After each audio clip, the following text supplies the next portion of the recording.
عن ابی مالک الاشعری رضی اللہ عنہ قال قال رسول اللہ صلی اللہ علیہ وسلم الطہور شطر الایمان والحمد للہ تملأ المیزان وسبحان اللہ والحمد للہ تملأان او تملأ ما بین السماوات والارض والصلاة نور والصدقة برهان والصبر ضياء والقرآن حجة لك أو عليك كل الناس يغدو فبايع النفس فمعتقوها أو موبقوها رواہ مسلم۔ حضرت ابو مالک حارث بن عاصم اشعری رضی اللہ عنہ سے روایت ہے کہ رسول اللہ صلی اللہ علیہ وسلم نے فرمایا پاکیزگی نصف ایمان ہے۔ الحمدللہ کہنا میزان کو بھر دیتا ہے۔ سبحان اللہ اور الحمدللہ کہنا یہ آسمان و زمین کے درمیانی خلا کو بھر دیتا ہے۔ نماز نور ہے، صدقہ دلیل ہے، صبر روشنی ہے، اور قرآن تمہارے حق میں یا تمہارے خلاف دلیل ہے۔ ہر آدمی صبح کو نکلتا ہے اور اپنے نفس کا سودا کرتا ہے، پھر یا تو اسے آزاد کر لیتا ہے یا اسے ہلاک کر دیتا ہے۔ اسے مسلم نے روایت کیا ہے۔ جو روایت ابھی آپ کے سامنے پڑھی گئی ہے، امام نووی اور حافظ ابن حجر رحمۃ اللہ علیہ نے لکھا ہے کہ یہ اسلام کے اصولی روایتوں میں سے ایک روایت ہے، جن میں اسلام کے بہت سارے بنیادی قواعد اور اصول بیان کیے گئے ہیں۔ اللہ کے رسول صلی اللہ علیہ وسلم نے اس حدیث میں پہلے یہ فرمایا کہ پاکیزگی اور طہارت یہ نصف ایمان ہے۔ اب نصف ایمان ہونے کا مطلب کیا ہے؟ تو حافظ صلاح الدین یوسف رحمہ اللہ نے لکھا کہ اجر اور ثواب کے اعتبار سے نصف یعنی آدھے ایمان کے برابر ہے۔ بعض علماء نے لکھا ہے کہ ایمان دو چیزوں کا نام ہے، ایک ہے تخلیہ اور دوسری چیز ہے تحلیہ۔ تخلیہ کا مطلب ہے صفائی کر دینا پہلے، ڈینٹنگ، اور تحلیہ کا مطلب ہے رنگ چڑھانا، رنگنا، مزین کرنا۔ تو طہارت کیا ہے؟ پہلی چیز ہے، یعنی تخلیہ ہے، شرک سے پاک کرنا اپنے آپ کو، شرک کی گندگی سے دور کرنا۔ تو اس اعتبار سے طہارت نصف ایمان ہو گئی۔ اس سلسلے میں ایک اور بات یہ کہی گئی کہ یہاں ایمان سے مراد نماز ہے، اور نماز کے لیے طہارت شرط ہے۔ تو اس بنیاد پر نبی اکرم صلی اللہ علیہ وسلم نے ارشاد فرمایا کہ طہارت نصف ایمان ہے، یعنی آدھی نماز ہے۔ اب جو معنی بھی ہو، لیکن ظاہر الفاظ سے یہ بات تو ہمارے سامنے ہے کہ طہارت کو اہمیت دی گئی ہے، اور نبی اکرم صلی اللہ علیہ وسلم نے ایمان کے ساتھ اس کو جوڑ کر اس کی اہمیت واضح فرمائی ہے۔ ہم یہ بات اچھی طرح جانتے ہیں کہ ہمارا جو مذہب ہے اس نے پاکیزگی اور صفائی پر بہت زیادہ توجہ دی ہے، اور قدم قدم پر اس بات کی رہنمائی کی ہے کہ صفائی کا اہتمام کیا جائے۔ تو ہر قسم کی صفائی کا اہتمام ہے، معنوی طور پر بھی صاف رہا جائے اور مادی اور جسمانی طور پر بھی صاف رہا جائے، حدث سے بھی پاکی کا اہتمام کیا جائے، اور خبث یعنی ظاہری جو نجاست ہے اور گندگی ہے اس سے بھی پاکیزگی کا اہتمام کیا جائے۔ مسواک کو اہمیت دی گئی، اور نبی کرم صلی اللہ علیہ وسلم نے کہا کہ اگر مجھے یہ بات نہیں محسوس ہوتی کہ میری امت مشقت میں پڑ جاتی تو میں حکم دیتا کہ ہر نماز کے ساتھ یا ہر وضو کے ساتھ میری امت کے لوگ مسواک کریں۔ تو خواہش تو ہے نا، تو اس طرح صفائی کو کتنی اہمیت دی ہے ہم سمجھ سکتے ہیں۔ اور بھی بہت ساری باتیں ہیں، ہر نماز کے بعد، ہر نماز کے ساتھ وضو کرنا نماز سے پہلے، یہ صفائی کی بہت بڑی دلیل ہے۔ تو صفائی کو بہت اہمیت دی ہے، ایک مسلمان ہونے کی حیثیت سے اس کا اہتمام ہم کو کرنا ہے۔ آگے نبی اکرم صلی اللہ علیہ وسلم نے فرمایا کہ الحمدللہ میزان کو بھر دینے والا کلمہ ہے۔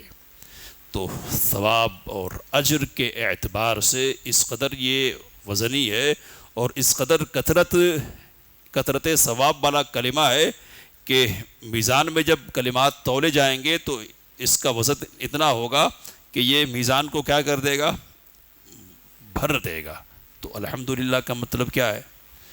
تو الحمدللہ کا مطلب ہے کہ اللہ تعالیٰ کے لیے ہر قسم کی صفات حمیدہ کا اعتراف کیا جائے، اور اس بات کا اعلان کیا جائے کہ ساری خوبیاں اور ساری اچھائیاں ذاتی اعتبار سے اور صفاتی اعتبار سے اور افعال کے اعتبار سے اللہ تعالیٰ کے لیے ہی ثابت ہیں۔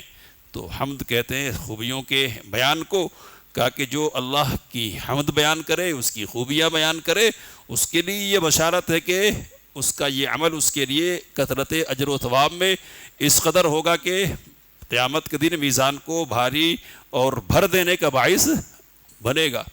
آگے نبی اکرم صلی اللہ علیہ وسلم نے کہا سبحان اللہ والحمدللہ، سبحان اللہ اور الحمدللہ دونوں میں اتنا وزن ہے اور ثواب کی اس قدر کثرت ہے کہ آسمان اور زمین کے درمیان کی جو فضا ہے نا اس کو بھر دینے کی صلاحیت اس میں ہے۔ تو الحمدللہ کا معنی ہم نے سمجھا۔ سبحان اللہ کا معنی کیا ہے؟ تو سبحان اللہ کا مطلب یہ کہ نقائص، عیوب اور عیب کی جتنی چیزیں اور جتنی شکلیں بھی ہو سکتی ہے، چھوٹی اور بڑی، دکھنے والی اور نہیں دکھنے والی، ساری شکلوں سے اللہ تعالیٰ کی ذات محبوب ہے۔ تو الحمدللہ خوبیوں کے اعتراف کا نام ہے، اور سبحان اللہ اس بات کا اعلان ہے کہ اللہ ہر قسم کی کمی اور کوتاہی سے، عیب اور برائی سے محفوظ اور پاک ہے۔ تو کہا کہ جو یہ کلمات کہے وہ ثواب اتنا بٹور لیتا ہے کہ گویا کہ اس نے آسمان اور زمین کے درمیان کے حصے کو کیا کر دیا، بھر دیا۔ تو چھوٹے اور معمولی کلمہ ہے لیکن بڑے وزنی ہے اور بہت زیادہ ثواب دینے والے ہیں۔ اہتمام کرنا چاہیے۔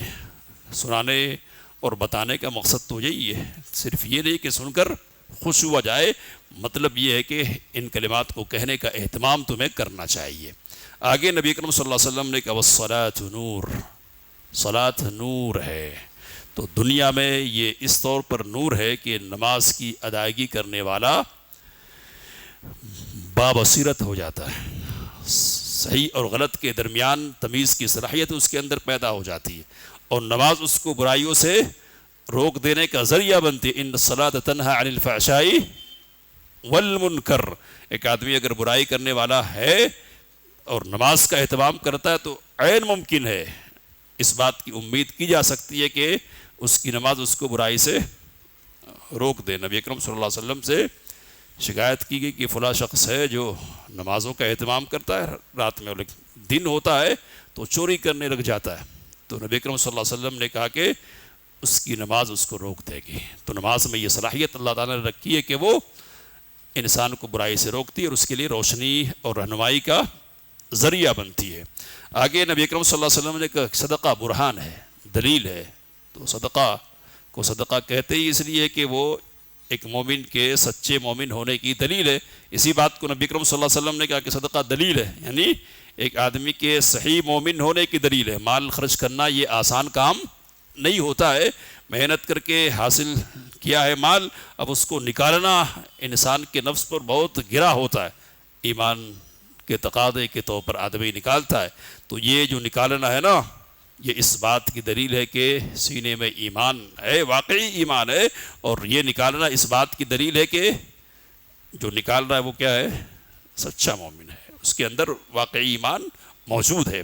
آگے نبی اکرم صلی اللہ علیہ وسلم نے کہا وَالصَّبْرُ ضِیَاءٌ، اور صبر جو ہے نا یہ روشنی ہے، روشنی۔ تو اصل تو یہی ٹکڑا ہے ایک کہ جس کے لیے امام نووی رحمۃ اللہ علیہ نے یہاں اس روایت کو نقل کیا ہے۔ صبر سے متعلق آیات کل ہمارے سامنے آئی ہے، اور ہم سمجھ سکتے کہ صبر کی انسانی زندگی میں کتنی قیمت ہے، اور یہ بھی کہ کتنی ضرورت ہے۔ تو قدم قدم پر اس کی ضرورت ہوتی ہے، اور جس کے اندر صبر کی صلاحیت پیدا ہو گئی تو گویا کہ زندگی اس کی آسان ہو گئی، اور دین پر قائم رہنا اس کے لیے آسان تر ہو گیا صبر کی بنیاد پر۔ صبر کس کو کہتے ہیں؟ تو کل یہ بات آپ کو بتائی گئی کہ اطاعت پر اپنے آپ کو جمع دینا یہ صبر ہے، معصیت سے رک جانا، روک لینا اپنے آپ کو، یہ صبر ہے۔ اور اللہ تعالیٰ کی طرف سے جس قسم کے بھی حالات پیش آئے، جو بھی آزمائش اور مصیبت پیش آ جائے، شکوہ اور شکایت زبان پر نہیں لاتے ہوئے اپنی رضامندی کا اظہار اس کے حوالے سے کرنا، یہ صبر ہے۔ تو جیسے ہی مصیبت آئے، مومن کا شیوا یہ ہو کہ ان للہ و انا الیہ راجعون، سب کچھ اللہ کا ہے، ہم بھی اللہ کے ہیں، اور ہمارا جو کچھ بھی ہے نا وہ بھی اللہ ہی کا ہے۔ تو ہم کو بھی لے لے، اللہ لے سکتا ہے، اور ہماری جو چیزیں وہ بھی لے سکتا ہے ہم سے، اگر لے تو زبان پر شکایت ہماری نہیں آئے گی۔ اسی کا نام کیا ہے؟ صبر ہے۔ اور آگے بات آئے گی کہ صبر کس کو کہتے ہیں، کہ پہلے تو چیخ لیے، چلا لیے اور شکایت کر لی، اور پھر کہا کہ نہیں صبر ہی کرنا پڑے گا۔ تو صبر کرنا اس کو نہیں کہتے۔ صبر کیا ہے کہ جیسے ہی مصیبت پہنچے فوری طور پر معاملہ کس کے حوالے کر دیا جائے؟ اللہ کے حوالے، کہ نہیں اللہ کا ہے، اللہ نے جو چاہا کیا ہے۔ اب ایک بات یہ کہنے کی ہے، یہاں علماء نے لکھا ہے کہ آدمی پریشانی میں ہوتا ہے، اور پریشانی کی حالت کا اظہار شکوے کے طور پر نہیں، بلکہ اپنی وہ جو خاص حالت ہے نا اس کے اظہار کے لیے، اس کو بتانے کے لیے کرتا ہے، تو یہ صبر کے خلاف نہیں ہے۔ تو اس کی مثال کے طور پر سیدنا ایوب علیہ السلام کی بات نقل کی علماء نے، اور کہا کہ انہوں نے کہا ربی انی مسنی الضر، میرے پروردگار مجھے تو تکلیف پہنچ گئی ہے۔ تو تکلیف پہنچی ہے یہ کہا جا رہا، تو یہ کس لیے ہے؟ تو رب کے سامنے اپنا دکھڑا رکھنے کے لیے، اور چونکہ دکھڑا دور کرنے والا وہ ہے اس لیے ہے، شکایت کے طور پر نہیں ہے۔ اور حضرت یعقوب علیہ السلام نے بھی کہا تھا کہ انما اشکو بثی وحزنی الی اللہ، میں اپنی تکلیف اور اپنے غم کی شکایت کس سے کرتا ہوں؟ تو اللہ سے کرتا ہوں۔ تو اللہ سے شکایت کرنے کا مطلب نہیں کہ تو نے ایسا کیوں کر دیا، ہے نا، بہت غلط ہوا، کیا میں ہی رہ گیا تھا، مجھے کو اس کے لیے کیوں چن لیا گیا وغیرہ، یہ نہیں، بلکہ تو نے مصیبت دی ہے تو ہی دور کرنے والا ہے۔ تو ایسا کہنے میں اور کرنے میں کوئی حرج نہیں ہے۔ آگے نبی اکرم صلی اللہ علیہ وسلم نے کہ یہ جو قرآن ہے نا، یا تو تمہارے حق میں حجت ہے، تمہارے لیے دلیل بنے گا، یا تمہارے خلاف دلیل بنے گا۔ پڑھو گے، پڑھ کر اس کے مطابق عمل کرو گے تو تمہارے حق میں یہ دلیل بنے گا۔ اور نبی اکرم صلی اللہ علیہ وسلم نے کہا کہ قرآن مجید قیامت کے دن شفاعت کرے گا، اور قبر میں بھی عذاب سے چھٹکارا اور نجات کا ذریعہ بننے والا ہے قرآن۔ یہ بات نبی اکرم صلی اللہ علیہ وسلم نے ارشاد فرمائی۔ اور اگر نہیں پڑھو گے تو اللہ قرآن کو تمہارے خلاف دلیل اور حجت بنا دے گا، اور قرآن شکایت کرے گا کیا کہ لوگوں نے مجھے چھوڑ دیا تھا، اور شکایت نبی اکرم صلی اللہ علیہ وسلم کی زبانی ہوگی کہ میری قوم نے اس قرآن کو کیا کر دیا تھا، سے پوچھ ڈال دیا تھا، اور اس لائق سمجھا ہی رہتا کہ اس کو چھوا جائے۔ تو امت کی اکثریت کا معاملہ تو ایسا ہی ہے۔ تو حجت لک بنانا ہے یا حجت علیک بنانا ہے، اس پر غور کرنا چاہیے۔ اگر لک بننا ہے تو پڑھنا پڑے گا، پڑھنے کے ساتھ ساتھ کیا ہے، سمجھنا پڑے گا، اور سمجھنے کے ساتھ ساتھ کیا ہے، اس کے مطابق عمل کرنا پڑے گا۔ اور آگے آخری بات نبی کریم صلی اللہ علیہ وسلم نے سمجھائی کہ روزانہ کی بنیاد پر ہر آدمی نکلتا ہے اور اپنے نفس کا، اپنے آپ کا سودا کرتا ہے، تو یہ سودا یا تو نجات کا ہوتا ہے یا تباہی کا ہوتا ہے۔ تو اگر اچھے اعمال کیے، رب کی رضا کے اعمال انجام دیے، تو اپنے آپ کو نجات کے راستے پر کر لیا اور سودا گویا کہ کامیاب ہوا۔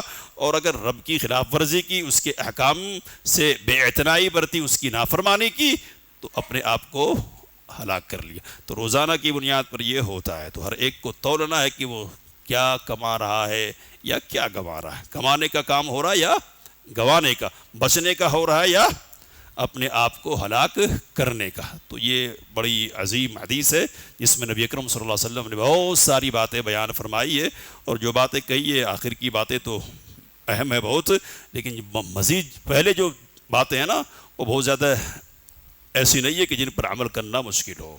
تھوڑا سا اہتمام کر لیں گے تو ساری چیزیں خوب حاصل کر سکتے ہیں اور خوب ثواب اور اجر بٹورنے کے مستحق ہو سکتے ہیں۔